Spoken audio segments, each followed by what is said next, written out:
Vamos ouvir o Lindbergh Farias, tem uma fala importante no Congresso. Vamos acompanhar aqui. Deixa eu colocar aqui no ponto. Vamos lá. O Brasil está estarrecido, chocado com as revelações. Hoje, o ministro Alexandre de Moraes manda o relatório da Polícia Federal para a PGR e retira o sigilo. Onde está o choque, senhora presidente? Está aqui de forma muito clara, nessa investigação, a participação direta do ex-presidente Jair Bolsonaro no plano do golpe e no assassinato do presidente Lula, do vice-presidente Alckmin e do ministro Alexandre de Moraes. Eu quero aqui ler trechos. Jair Messias Bolsonaro. São mais de 880 páginas de um inquérito bem fundamentado. Na página 841, tem Jair Bolsonaro. Os elementos de prova obtidos ao longo da investigação demonstram de forma inequívoca que o então presidente da República, Jair Bolsonaro, planejou, atuou e teve o domínio de forma direta e efetiva dos atos executórios realizados pela organização criminosa que objetivava a concretização de um golpe de Estado e da abolição do Estado Democrático de Direito. O relatório da PF diz que ele era o comandante, ele estava à frente, ele sabia de tudo. Mas, deputada Rosiane, governadora Rosiane, é mais grave. Diz que o ex-presidente Jair Bolsonaro tinha conhecimento detalhado do plano Punhal Verde e Amarelo para assassinar Lula, Alckmin e Alexandre de Moraes. É importante que todos saibam que o general Mário Rodrigues está preso, primeiro general na história preso. Ele imprimiu o plano de execução do Lula e do Alexandre de Moraes no dia 9 de novembro, no Palácio do Planalto, na impressora do Palácio do Planalto. Sai de lá e vai para uma reunião com o próprio Jair Bolsonaro no Palácio Alvorada. No dia 12 de novembro, teve a reunião na casa do Braga Neto com os Quires Pretos. E aqui tem dizendo que o presidente sabia da Operação Copa 2022. Eram 6 elementos que foram até a casa do ministro Alexandre de Moraes, pronto para fazer a execução do ministro Alexandre de Moraes. Isso aqui é mais do que grave, senhores. Essa casa tem que parar para discutir com profundidade isso. Tem mais. Outra novidade. Pegaram com o assessor do Braga Neto uma operação. Tem tudo escrito aqui. O nome da operação se chamava Operação 142, fazendo referência ao quê? Ao artigo 142 da Constituição. Que alguns achavam que aquilo dava as condições das Forças Armadas exercerem o poder moderador. Mas, deputado Patrus, tem todo o organograma, ponto a ponto, o que tem que ser feito. E, ao final, Lula não pode subir a rampa. 3, está aqui, o almirante Garnier tinha tanques preparados e a opção de um golpe clássico, Patrus. Está aqui toda a comprovação que o almirante Garnier estava preparado, inclusive com tanques. Senhores, eu falo isso. Muita gente lembra de Bolsonaro no passado, dizendo que deviam ter matado 20 mil na ditadura. Dizendo que Fernando Henrique tem que ter sido assassinado. Eu, nesse final de semana, assisti o filme Ainda Estou Aqui. Como muitos brasileiros, ficamos emocionados com aquela história do Rubens Paiva, o sofrimento da sua família. Mas o que nos vem à cabeça é que ninguém foi preso, ninguém foi julgado, ninguém foi condenado. Essa turma do Bolsonaro, eles vêm daquela turma do Silvio Frota. O general Heleno é o ajudante de ordem dele. O brilhante Ustra, deputado Chico, essa turma, para impedir a abertura democrática, explodiu mais de 70 bombas entre 78 e 87. Bancas de jornais, sede da OAB, o atentado à bomba no Rio Centro. É a mesma turma. Bolsonaro é isso. Por isso eles fizeram aqui no dia 12 de dezembro. Por isso tentaram explodir o aeroporto de Brasília no dia 24 de dezembro. Eu peço velocidade na justiça, punição exemplar e vamos mexer na Constituição para separar definitivamente os militares da vida política nacional.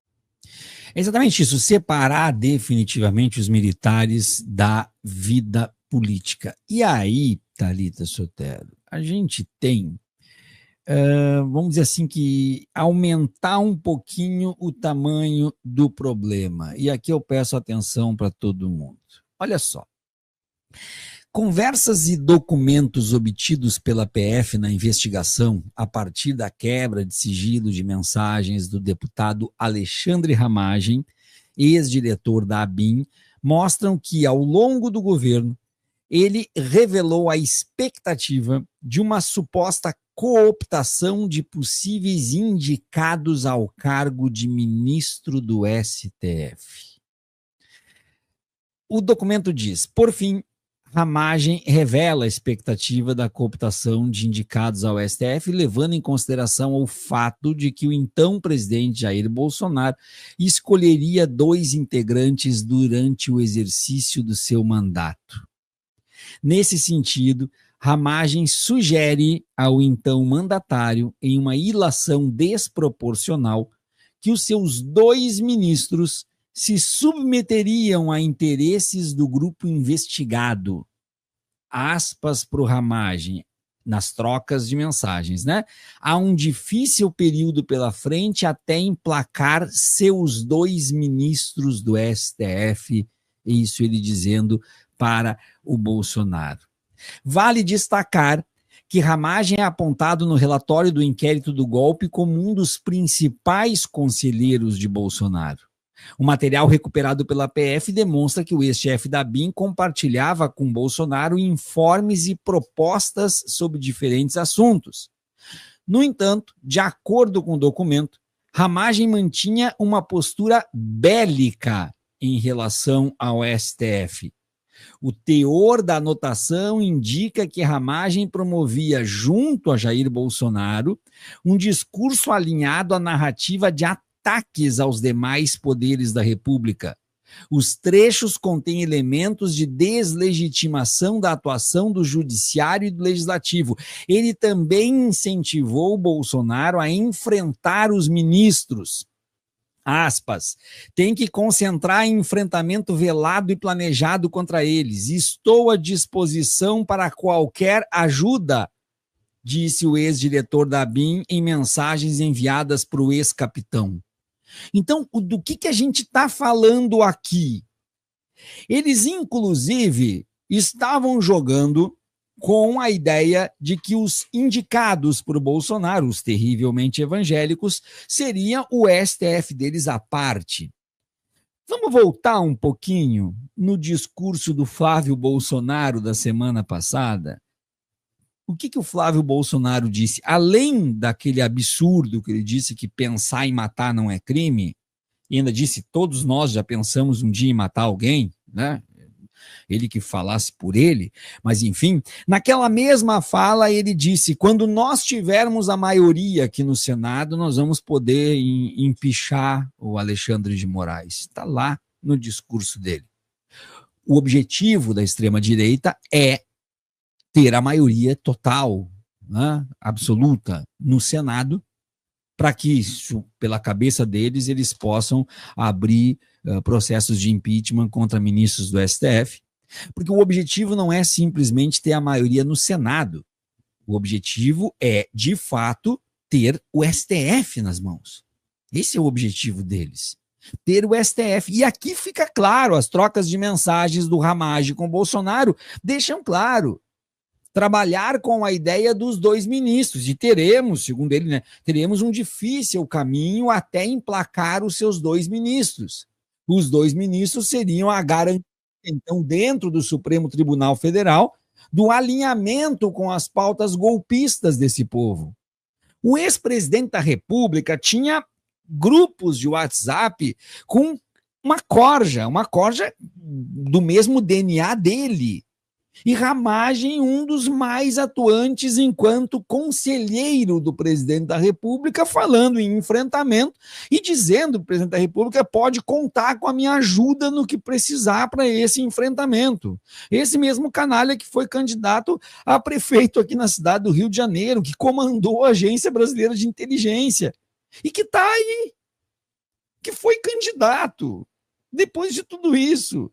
Então, a questão de moralização, ela é apenas o primeiro passo a partir deste processo, deste indiciamento, desta denúncia que vai ser apresentada. Eu já tive tão pessimista nesse momento, nesse período todo, e agora eu tive uma injeção de otimismo porque a Polícia Federal está de parabéns. A Polícia Federal que está de parabéns pelo que fez aqui no Rio de Janeiro em relação ao caso Marielle Franco, que lhe deu, inclusive, declarações do Lewandowski parabenizando essa PF que resolveu aquilo que as polícias cariocas não conseguiam resolver, e resolveu em pouco tempo e com poucas pessoas. É a mesma PF que entrega esse relatório robusto, esse relatório sólido, concreto a respeito de tudo isso.